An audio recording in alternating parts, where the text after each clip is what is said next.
Good morning, dear students. Today we will study our next lesson, geography lesson. Poem है आपकी, तो आइए इसको हम पढ़ते हैं। आपने इसको रीडिंग कर लिया होगा और word meanings I think learn कर लिए होंगे। अगर नहीं किए हैं तो आप वर्ड मीनिंग्स याद कर लीजिए। आइए हम इसको स्टार्ट करते हैं पढ़ना। Geography lesson. Geography as you know, geography means भूगोल। जो भूगोल यानी कि जो लोकेशन बताता है किसी चीज़ की, भौगोलिक स्थिति बताता है। ठीक है, जैसे कहाँ पर स्थित है कोई चीज़ और कैसा दिखता है, कहाँ पर लोकेटेड है, मौसम, इस तरह की सारी चीज़ें जो हैं भूगोल के अंतर्गत आती हैं। लेकिन ये भूगोल का लेसन बिल्कुल भी नहीं है, जैसे कि पोएम के टाइटल से पता चलता है। It's a geography lesson. इसमें एक पोइट का एक मैसेज छिपा हुआ है, एक संदेश छिपा हुआ है। वो आपको इसमें लास्ट तक जब हम इस पोएम को पढ़ेंगे तब हमें पता चलेगा। Can you imagine. तो आइए स्टार्ट करते हैं। कैन यू इमेजिन, क्या आप कल्पना कर सकते हैं, what your city would like, आपका जो शहर है कैसा दिखाई देगा, वुड लाइक लुक लाइक, कैसा दिखाई देगा, if you saw it from 10,000 feet above the ground. यदि आप इसको 10,000 फीट से अबव द ग्राउंड माने ग्राउंड के ऊपर के 10,000 ग्राउंड से ऊपर जा करके 10,000 फीट ऊपर जा करके अगर आप इसको देखते हैं तो आपका शहर आपको कैसा दिखाई देगा। Neatly planned. नीटली मीन्स बहुत साफ सुथरे तरीके से प्लान किया हुआ, प्लानिंग से बनाया हुआ, एंड परफेक्ट इन प्रोपोर्शन, और अनुपात में बिल्कुल सही अनुपात में बनाया हुआ, लाइक अ ज्योमेट्रिक डिज़ाइन, जैसे कि ज्यामितीय डिज़ाइन बनाया जाता है वैसे ये बनाया गया है। ये आपको दिखाई देगा अगर आप ऊपर से इसको देखते हैं।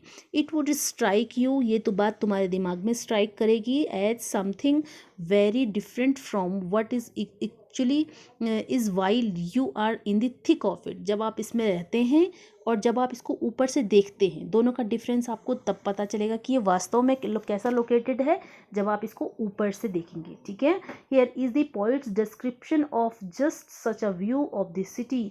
अगर पोइट इसको ऊपर से देखता है, यानी ऊपर से यानी जिस एरोप्लेन में या ठीक ऊपर से फ्लाइट में ऊपर से तुम इसको देखते हो, अगर पोइट उसको ऊपर से देखता है तो उसको क्या उसके दिमाग में आता है, ये पोइट्स डिस्क्रिप्शन, उसका अपने शब्दों में वर्णन, वो कैसा फील करता है, कैसा उसको दिखाई देता है सिटी, वो कैसा महसूस करता है, एंड सिटी के बारे में उसकी अपनी व्यू क्या है, अपनी राय क्या है, and some questions that come to his mind.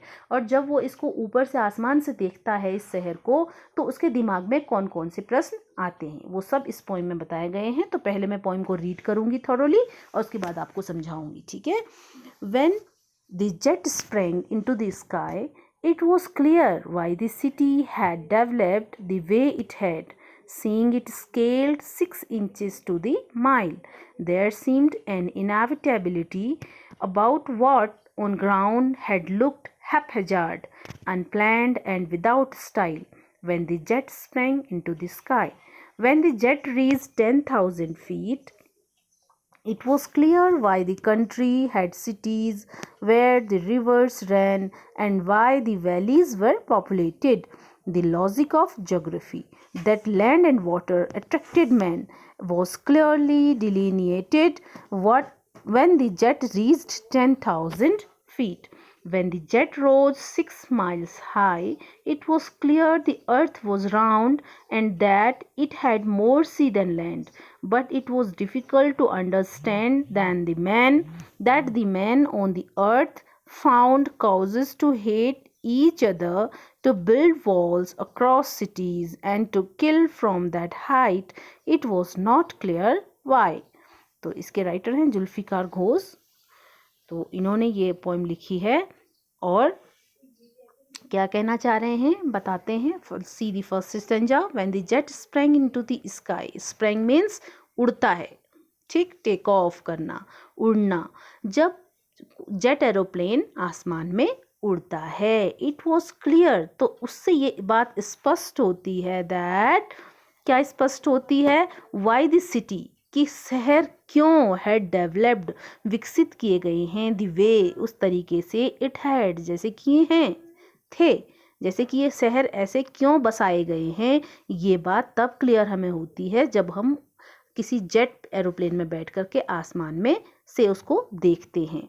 Seeing it scaled, और इसको स्केल क्यों स्केल किया गया है, सीइंग इट स्केल, स्केल माने नापा गया है 6 इंचेस टू द माइल, और वहाँ से ये ऐसा दिखाई देता है जैसे कि 1 किलोमीटर 6 इंच होगा। यानी कि जब आप इसको ऊपर से डिस्टेंस से देखते हो तो बहुत बड़ी चीज़ भी छोटी सी दिखाई देती है। याद आप ये तो आपको क्लियर ही होगा जब इसको हाइट से देखते हैं। तो जब इसको हम हाइट से देखेंगे तो बड़ी चीज़ें छोटी छोटी दिखाई देती हैं ऊपर से, है ना।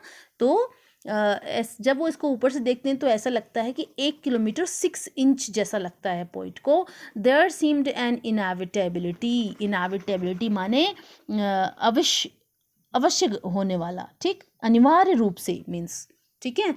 और क्यों ऐसा आवश्यक है, ऐसा प्रतीत होता है, about what on ground had looked haphazard, और जो हैपहैजार्ड माने बेतरतीब, अनप्लैंड, जो ज़मीन पर हमें अनप्लैंड और बेतरतीब दिखाई देता है तो उसको ऐसा बनाने की आवश्यकता क्यों हुई, ये हमें ऊपर से दिखाई देता है। अनप्लैंड, यहाँ नीचे रह करके हम इसको अनप्लैंड देखते हैं, एंड विदाउट स्टाइल, कोई स्टाइल नहीं होती है इसको बनाने में, यानी कि कोई तरीके से नहीं बनाया होता है ये। When the jet sprang into the sky, जब आसमान में उड़ता है तो इसका रीजन, अब इसकी अनिवार्यता हमें ऊपर से दिखाई देती है कि ऐसा क्यों बसाया गया है, क्यों गलियाँ हैं, कहाँ पर मकान हैं, कितने एरिया में मकान है, कितने एरिया में रिवर है, कितने एरिया में माउंटेन है, पेड़ पौधे हैं, फील्ड्स हैं, ये सारी चीज़ें हमें ऊपर से दिखाई देती है जो कि ज़मीन पर रहकर हमें अस्त व्यस्त और बेतरतीब दिखाई देती थी। ऊपर से हमें इसका रीज़न पता चलता है कि ये सब ऐसा क्यों लोकेटेड है, क्यों बनाया गया है। नेक्स्ट स्टेंजा देखिए, when the jet reached 10,000 feet, और जब जेट एरोप्लेन 10,000 फीट की ऊंचाई पर चला जाता है, यानी कि और ऊंचा चला जाता है, इट वाज क्लियर, तब पोइट को ये बात क्लियर समझ में आती है कि why the country had cities, कि हमारे कंट्री में सिटीज़, छोटे छोटे शहर क्यों बसाए गए हैं। वेयर द रिवर रैन, जहाँ की कहाँ बसाए गए हैं, जहाँ पर कि नदियाँ चल बहती हैं। And why the valleys were populated, ये बात उनकी समझ में आती है पोइट के कि जहाँ पर नदियाँ या पानी का एरिया होता है वहीं पर शहर क्यों बसे हैं। And why the valleys were populated, या फिर जो वैलियाँ हैं, घाटियाँ हैं, वैलीज़ हैं, तो वहाँ पर ज़्यादा पॉपुलेशन, ज़्यादा जनसंख्या क्यों बसी हुई है। ये चीज़ यानी कि लॉजिक ऑफ ज्योग्राफी, जो कि ये लॉजिक है ज्योग्राफी का। ज्योग्राफी का लॉजिक क्या है, ज्योग्राफी का तर्क क्या है कि इंसान वहीं पर ज़्यादा अट्रैक्ट होता है, बसता है जहाँ पर पानी उसको मिलता है, लैंड होती है, ज़मीन होती है, ठीक है। The land and water attracted man, उसको ये भी समझ में आता है और उसको ज्योग्राफी का लॉजिक समझ में आता है कि द लैंड एंड वाटर, कि पानी और लैंड माने ज़मीन ने अट्रैक्टेड मैन, आदमी को हमेशा ही अट्रैक्ट किया, आकर्षित किया। यानी कि इंसान वहीं पर बसता है जहाँ पर उसको एक अच्छी ज़मीन मिलती है रहने के लिए और जहाँ पर उसको यूज़ करने के लिए पानी पर्याप्त मात्रा में मिलता हो, यानी नदी के आसपास। जो आपने पुरानी सभ्यताएं देखी होंगी वो भी वैलीज और नदियों के आसपास ही बसी हुई थी। वो क्लियरली डिलीनिएटेड, डिलीनिएटेड माने शोन, वर्णित, चित्रित, ठीक। इस बात को वो पूरी तरीके से शो करता है जब हम ऊपर से देखते हैं कि लैंड एंड वाटर के आसपास, जहाँ पर ज़मीन और पानी हो वहाँ पर आसपास लोग ज़्यादा बसे हैं। When the jet reach 10,000 feet, जब जेट और ज़्यादा व्यू दिखाई देता है, जब हम और ज़्यादा ऊंचाई पर उड़ते हैं और वहाँ से पूरा एरिया छोटे रूप में दिखाई देता है हमें, तब ये बात हमें समझ में आती है, ठीक।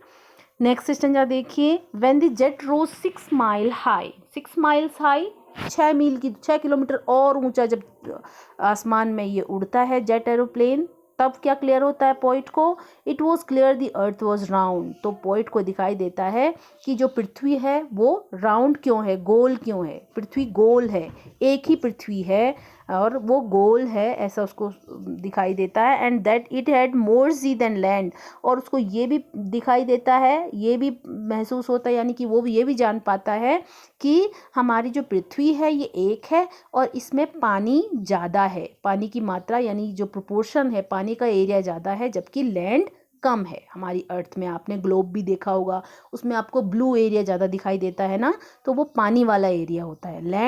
लैंड की कंपैरिजन में पानी हमारी अर्थ पर ज़्यादा मिलेगा।